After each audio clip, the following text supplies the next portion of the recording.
교회에서 열심히 헌신을 하는 성도들이 있는데, 그러면 되게 은혜 받아야 되잖아요.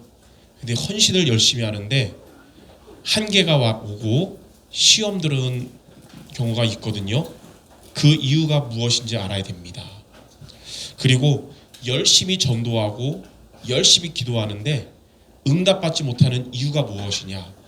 그 이유가 동일한데 뭐냐면 성령인도 받지 못하면 그런 거거든요. 그래서 여러분들은 교회에서 각자의 하나님 주신 은사대로 헌신하는데 그냥 헌신이 아니라 성령의 인도받는 헌신 되시기 바라고요. 그리고 여러분이 전도하는 것도 전도 캠프도 성령의 인도받는 전도 캠프가 되고, 또 성령의 인도받는 기도된다면 하나님 여러분에게 열매를 맺게 하실 겁니다. 그래서 우리가 말씀의 흐름을 타야 되는데, 저 같은 경우는 이제 목사니까 지금 세계복음화 메시지 흐름을 다 놓치지 않고 따라가고 있거든요. 근데 여러분들은 여러분의 본업이 있기 때문에 그러지 못하더라도 그래도 말씀의 흐름을 따라가야 돼요. 그런 가운데 3월에 지금의 키가 뭐냐면 성령인도 받으라 이거거든요. 그래서 이번 달은 성령인도 받으라는 하나님의 시간표구나, 이렇게 붙잡아야 돼요. 3월은. 그래서 오늘 제목은 여러분들이 어떤 전도제자가 돼야 되냐면 성령의 인도받는 전도제자. 오늘 말씀을 여러분이 확실하게 하나님 주신 말씀 붙잡아야겠습니다. 결론부터 얘기하자면 성령 인도 받으라고 많이 얘기 들어요. 이게 어떻게 상담 요청하거나 어떻게 하면 됩니까? 그러면 말은 쉬워요. 그거 성령 인도 받으면 돼. 구체적이지 않거든요. 구체적으로 뭐냐면 당연과 필연과 절대를 누려라. 그게 성령 인도예요. 그럼 또 당연, 필연, 절대는 또 뭡니까? 이럴 수가 있거든요. 그래서 오늘 당연을 누리고 필연과 절대가 무엇인지를 먼저 아는 시간 되겠어요. 자, 당연한 것부터 해야 된다 그랬는데, 당연한 게 뭐냐면 하나님이 여러분을 부르신 것을 먼저 붙잡아라 이거예요. 하나님이 여러분을 어떠한 자로 부르셨는지, 그게 바로 여러분의 정체성입니다. 내가 생각하는 내가 아니라 하나님이 나를 어떤 자로 불렀느냐, 이게 바로 나예요. 자, 하나님이 여러분을 어떤 자로 불렀냐? 바로 로마서 16장 제자로 부르셨습니다. 하나님이 이 시대의 로마서 16장의 제자들로 우리 성도 여러분들을 부르신 거예요. 베베 집사와 같은 보호자로 불렀습니다. 교회와 전도자의 보호자되라고 하나님 부르신 거예요. 그래서 이것 때문에 나를 구원하셔서 우리 이 교회까지 이끌어 오신 것이구나. 이걸 붙잡아야 돼. 이게 당연한 거예요. 그리고 전도자의 동역자로 하나님이 부르셨어요. 브리스길라, 아굴라 같이. 그리고 가이오와 같은 식주인으로 하나님이 저와 여러분을 부르신 겁니다. 자, 그러면 지금 시간 교회 로마서 16장 제자, 보호자, 동역자, 식주인의 사명이 뭐냐면 세 가지의 주역이 되는 겁니다. 그걸 알아야 돼요. 첫 번째는 세 가지 뜰의 주역이 되어야 됩니다.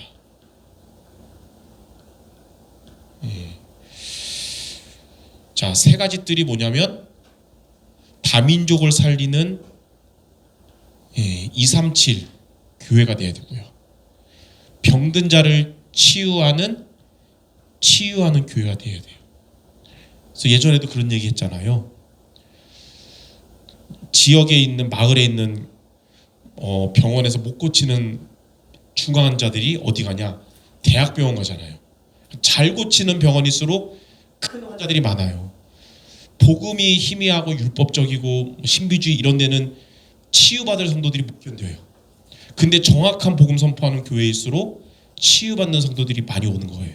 그래서 우리 교회에 왜 이런 문제 저런 문제 있는 사람이 앞으로 왜 올 것이냐? 그게 아니라 정확한 복음을 들으려고 오는구나.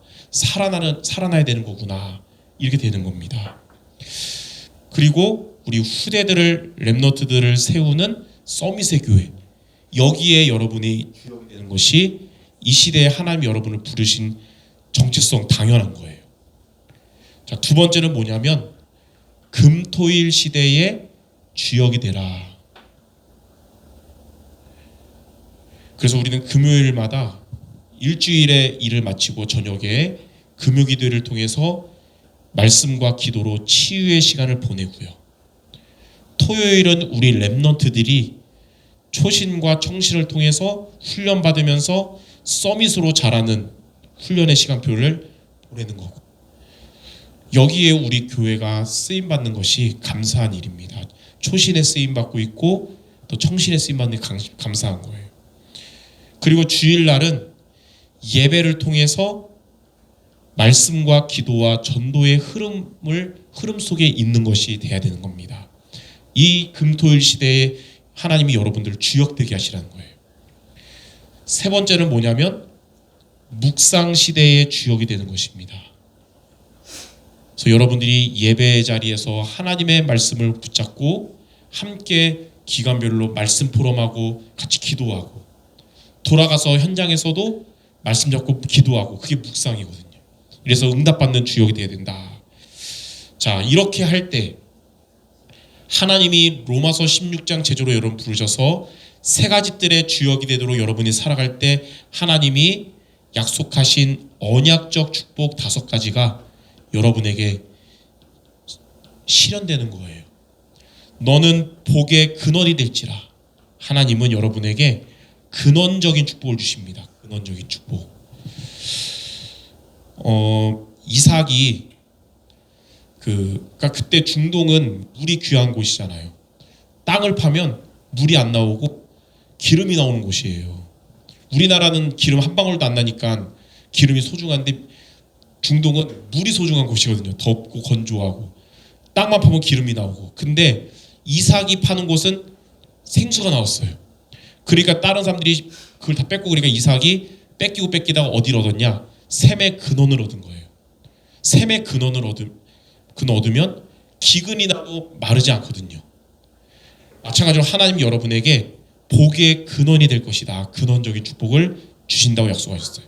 여러분들에게 하나님이 로마서 16장 제자로 살아가는 여러분에게 근원적인 축복을 주실 거예요. 그리고 너를 통하여 대표적인 축복. 하나님은 여러분을 통해 가족과 현장의 많은 영혼을 살리는 전도의 주역되게 하시겠다. 그리고 너를 통해 천하만민이 복을 받을 것이다. 시대적인 축복. 이거는 선교의 응답을 받게 될 것이다. 그래서 우리 교회가 선교하는데 가는 선교사로 또 보내는 선교사로 축복을 같이 누리게 될 것이다. 그리고 기념비적인 축복을 받을 것입니다. 우리 세대뿐만 아니라 우리 후대까지 이 복음운동이 끊어지지 않는 교회와 전도운동 될 것이다. 그리고 이런 하나님의 언약적 축복은 그 어떤 사람도 막을 수 없고 흑암 세력도 막을 수 없는 불가항력적 축복이 될 것이다. 이렇게 5가지 언약적인 축복을 로마서 16장 제자로 살아가는 여러분에게 하나님 주시겠다고 약속하셨어요. 자, 이게 바로 이것 때문에 하나님은 여러분들을 구원하시고 여기까지 불러주신 겁니다. 하나님이 부르신 정체성을 여러분이 붙잡는 것이 바로 당연한 것을 먼저 하는 거예요. 자, 그럼 두 번째, 이러한 저와 여러분이 이제 할 일은 뭐냐? 우리는 로마서 16장 제자로서 3가지의 주역되고 언약 축복을 받도록, 이 응답 받도록 말씀을 따라가면 되는 거예요. 그래서 여러분이 할 미션, 무엇이 우리에게 필요하냐? 우리는 말씀에 인도받아야 하나님이 부르신 대로 살아가고 응답받을 수 있는 겁니다. 그러면 첫 번째, 어떻게 말씀을 따라갑니까?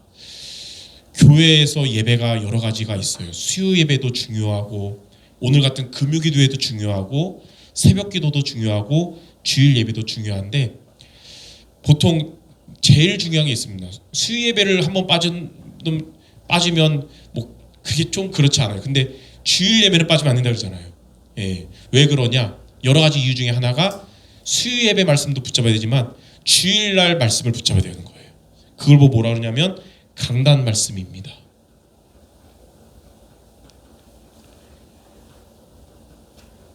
그래서 로마서 16장 제자들 제1의 미션은 강단 중심 되는 거예요. 자, 사도행전 2장 42절에 초대교회의 제자들도 전도의 축복 누리고 기도의 뜨거운 축복을 누렸는데 그것을 위해서 먼저 사도의 가르침을 받아 서로 기도하고 떡을 떼며 기도에 힘썼다. 그러니까 예배를 통해 하나님 주시는 강단 말씀 붙잡아야 돼요. 자, 로마서 10장 17절. 믿음은 들음에서 나고 들음은 그리스도의 말씀으로 말미암느니라. 우리가 한 주간 치열한 현장에 살아갈 때는 복음을 말씀 전하는 목사님이 여러분 일하는 데 가서 계속 얘기 못 하잖아요. 불신자들 얘기는 맞고 복음이 아닌 거 계속 들을 수가 있어요. 그러다 보면 우리 안에 자꾸 사단의 망대가 자라나고 하나의 망대가 무너지는. 그래서 우리는 매주 예배를 통해 그리스도의 말씀을 들어야 됩니다. 그리고 그래야 우리 안에 하나님의 망대가 세워지는 거예요. 사단의 망대가 무너지고. 이 그리스도의 말씀 여러분 듣고 붙잡는 거가 보통 유효 기간이 한 7일 정도 되니까 하나님이 7일에 한 번씩 예배드리게 한 것 같아요. 만약에 인간이 복음의 말씀 들은 거 붙잡는 게 한 유효 기간이 3일 정도면 3일에 한 번씩 예배드려야 되거든요. 주일이라고. 근데 7일 하나님 그렇게 만들었죠. 7일에 한 번씩 안식하셨잖아요. 그래서 최소한 주일날은 복음의 말씀을 듣고 붙잡아야 됩니다. 그러면 히브리서 4장 12절 하나님이 우리에게 주신 말씀은 살아있고 활력이 있어서 좌우의 날선 검보다 예리해서 우리의 혼과 영과 관절과 골수를 찔러 쪼갠다 그랬어요. 그래서 이렇게 강단의 말씀을 여러분이 붙잡고 따라가시기 바랍니다. 그리고 두 번째, 이렇게 예배를 통해 하나님 주시는 정확한 답을 가졌다면 이거 가지고 기도하며 힘을 얻어야 돼요. 그게 바로 정식기도입니다. 아침에는 두 가지. 하나님이 나를 이 시대에 로마서 16장 제자로 부르셨구나. 나의 정체성을 다시 확인하는 시간 갖고 그 주간의 강단의 말씀을 기도하면서 하나님이 주시는 영적인 힘을 얻는 것으로 하루를 시작해야 돼요. 그러니까 여러분 매일매일 어떤 일이 있든지 하루의 시작은 말씀의 힘을 얻어야 됩니다. 말씀과 기도의 힘을. 그러면 여러분 하루가 여유가 있고 영적성 승리하게 돼요. 힘이 있고. 아침에 막 피곤해가지고 하루를 준비하는데 이 시간이 없다. 우리 영적 존재인데 영적 힘이 없다. 그러면 모든 게 피곤해지고 예민해지고 이렇게 되는 거예요. 부딪히고. 그래서 예전에 그런 얘기 한 적 있죠. 아침의 영적 상태는 삼겹살과 같다. 기억나는지 모르겠는데 삼겹살이 차갑게 식어버리면 먹을 때도 딱딱하고 별로고 속에도 안 좋거든요. 삼겹살을 먹으려면 갓 구운 거 먹어야 돼요. 그럼 입에도 먹고 부드럽고 속에도 편하고 그런 거예요. 영적 상태가 아침에 기도의 힘을 얻지 못하는 것은 차갑게 식은 삼겹살 먹는 거랑 같아요. 나도 짜증나고 다른 사람 자꾸 부딪히고 이래요. 그러나 아침에 힘을 얻으면 갓 구운 것을 먹는 거예요. 나도 살아나고 다른 사람 살릴 수 있게 되는 거예요. 여러분 매일매일 이 힘을 얻는 시간 갖고요. 그러면 낮은 여러분 모든 것에 하나님의 인도받게 됩니다. 그리고 부딪히지 않고 수용하고 초월하면서 다 살리게 됩니다. 밤에는 해결되지 못한 문제가 있다 하더라도 또 남아있는 안 좋은 감정이 있다 하더라도 밤에 그거 생각하다가 자면 영적 상태 무너지고 정신건강 안 좋아져요. 내려놓고 응답의 시간표는 때와 시기는 아버지께 두고 우리는 하나님이 나를 이 시대 로마서 16장 제자로 불렀다는 정체성 다시 회복해야 돼요. 아, 내가 불신자같이 생각하고 불신자같이 살았구나. 다시 정신 차리구나. 다시 리셋해야 돼요. 그리고 말씀으로 답을 얻는 것입니다. 그래야 마음이 평안해지고 치유되는 거예요. 이러한 정식기도를 하루에 한 번도 좋지만 3번에 우리가 늘 도전하시기 바랍니다. 자, 이렇게 말씀과 기도가 살아나면 세 번째로 그때부터 보이는 게 있어요. 이 두 가지가 안 될 때는 교회 올 때마다 자꾸 불평이 나오고 원망이 나오고 자꾸 불신앙만 하게 돼요. 왜 그러냐? 말씀과 기도가 없으면 그렇게 돼요, 사람이. 요즘은 안 그런데 혹 교회 안에 성도가 오랜만에 와가지고 불평불만한다. 불신앙 얘기 자꾸 하면 저분이 지금 말씀과 기도 놓쳐서 말씀과 기도 회복하러 교회에 오신 거구나. 하나님 저분 오늘 말씀 붙잡게 하시고 기도 회복되게 해주세요. 그렇게 기도해 주시면 돼요. 이때부터 뭐가 보이냐? 교회 안에 헌신이 보이게 됩니다. 헌신. 교회 안에 내가 해야 될 것이 보여요. 예전에는 교회의 부족한 모습이 보이면 불평불만했어요. 근데 이제는 말씀과 기도가 살아나면 저거는 내가 헌신하라고 하나님이 보여주신 거구나. 이렇게 보이는 거예요. 자, 사도행전 6장 1절에서 7절에 보니까 초대교회 성도들이 점점 원망하고 불평하고 불신앙하고 그렇게 됐어요. 근데 그 이유가 뭐냐? 뭐 시설이 낙후돼서가 아니고요. 말씀과 기도가 사라져서 그런 거예요. 초대교회에. 아무리 전도운동이 일어났어도 말씀과 기도가 사라지면 전도운동도 멈추는 거거든요. 그래서 베드로가 사도들은 말씀과 기도에 전무하겠다. 그래야 성도들도 다시 이렇게 말씀 붙잡고 기도의 힘을 얻을 수 있거든요. 말씀과 기도가 살아나니까 성도들 중에 성령 충만 얻어서 교회 안에 부족한 부분에 헌신하는 성도들이 생기게 됐어요. 7명의 성도들 중심으로. 그러다 보니까 하나님이 교회와 현장의 말씀으로 역사가 일어난 거예요. 예. 그래서 여러분들 강단 말씀과 정시 기도를 통해서 힘을 얻어서 교회에 헌신하고 하나님의 역사를 체험하는 것이 바로 우리가 해야 될 미션인 것입니다. 그래서 여러분 두 가지, 하나님이 나를 어떤 자로 불렀느냐? 로마서 16장 제조로 나를 부르셨다. 내가 할 일은 이렇게 말씀의 인도를 받는 것이다. 이게 바로 필연이에요. 이렇게 두 가지 하면 세 번째 절대는 하나님이 주체자예요. 하나님의 응답이 막을 수 없는 절대 응답이 하나님의 응답이 저와 여러분에게 오는 겁니다. 여기에 대한 증거가 사도행전 13장, 16장, 19장이거든요. 자, 첫 번째, 당연과 필연을 누리는 여러분들에게 어떤 응답이 하나님의 절대 응답이 오냐면 제일 먼저 흑암의 권세가 결박됩니다.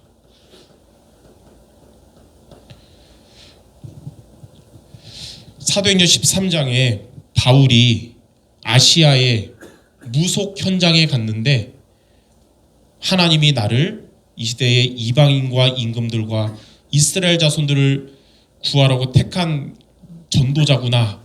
이거 붙잡고 사도행전 13장 오늘 읽은 말씀에 말씀과 기도하면서 이 현장에 가니까 이 현장의 무속 흑암이 결박되게 된 거예요. 예. 여러분이 현장에 아무리 흑암이 역사해도 여러분 한 명이 바울처럼 당연과 필연을 누리면 현장의 흑암의 권세가 무너지는 겁니다.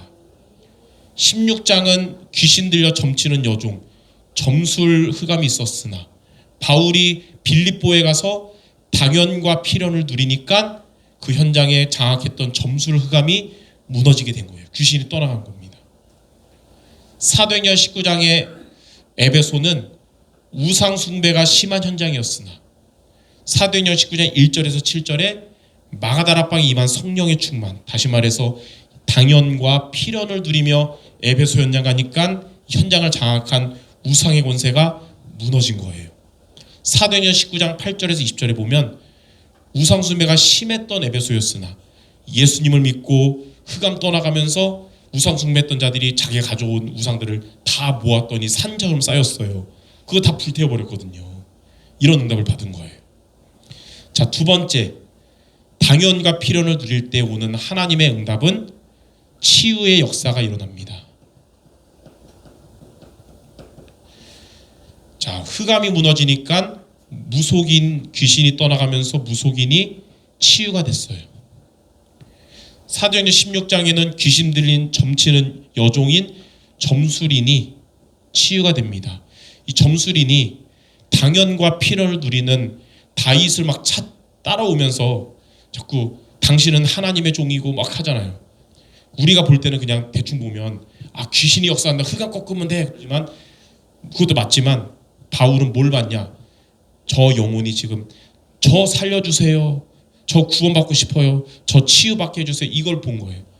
그래서 복음을 전했는데 그리스도를 증거했어요. 그때 귀신이 떠나가고 점술인 귀신이 떠나가면서 치유된 겁니다.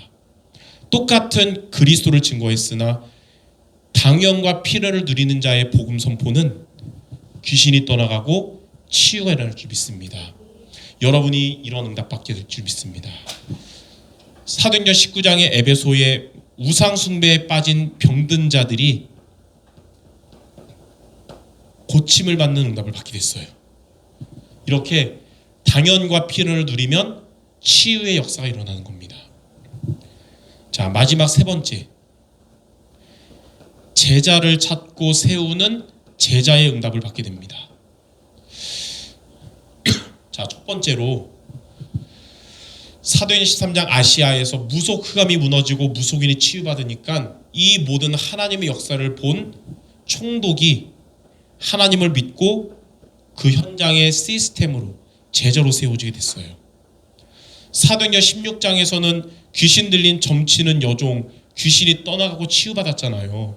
근데 이 귀신 들린 여종을 통해 돈벌이 하던 사람들이 이제 본인들의 돈벌이가 끊어지니까 바울을 누명씌웠어요. 알지 못하는 풍습을 전한다 해가지고 매질을 해가지고 바울을 감옥에 가둔 겁니다. 그러니까 바울이 죄를 져가지고 감옥 간 게 아니라 다른 사람을 죽어간 자를 살렸는데 매 맞고 감옥 간 거예요. 근데 거기에서도 정체성과 말씀을 누리며 찬양했어요. 그때 지진이 일어나면서 간수가 마음을 열거든요. 그러면서 바울에게 선생이여 내가 어떻게 하면 구원받을 수 있습니까? 그때 유명한 바울의 대답이 주 예수를 믿으라. 그리하면 너와 내 집이 구원받으리라. 12절에 보니까 간수와 그의 가족이 세례를 받았다 그래요. 예수님을 믿게 된 겁니다. 그리고 이 현장의 빌립보에 제자로 세워지게 된 거예요. 자, 그리고 에베소에서도 우상이 무너지고 병든 자 치유받으면서 제자를 따로 세우는 응답을 받게 된 것입니다. 그래서 그들을 통해 에베소 교회가 세워진 거예요. 이렇게 하나님은 여러분 현장에서 흑암의 권세, 사단의 권세가 무너지고 연약한 자들, 문제 있는 자들 치유되고 제자를 세우는 응답을 주실 겁니다. 이게 바로 절대를 누리는 거예요. 이게 바로 하나님의 성령의 인도입니다. 여러분, 당연을 하나님이 여러분 부르신 것을 언약으로 붙잡고요. 그럼 내가 할 이 필연을 여러분의 미션으로 붙잡고 이렇게 할 때 하나님이 주시는 절대의 응답을 여러분의 비전으로 붙잡기 바랍니다. 그게 바로 성령 인도 받는 거예요. 올해 특히 3월 한 달간 이렇게 당연, 필연, 절대로 성령 인도 받음으로써 그러한 여러분의 교회 헌신은 반드시 열매를 맺고 응답받고요. 이러한 여러분의 전도와 여러분의 기도는 반드시 열매를 맺게 될 줄 믿습니다. 성령 인도받는 전도제자 모두 되시기를 주님의 이름으로 축원합니다. 기도하겠습니다. 하나님 아버지, 우리 모든 성도들 무엇을 열심히 하기 이전에 성령의 인도받는 자들 되게 하여 주옵소서. 하나님이 우리를 이 시대에 로마서 16장 제자로 부르셨다는 이 당연을 붙잡고 우리가 말씀을 따라가는 필연을 실천하여서 막을 수 없는 하나님의 절대 응답받는 우리 모두 되게 하여 주옵소서. 예수 그리스도 이름으로 기도드립니다. 아멘.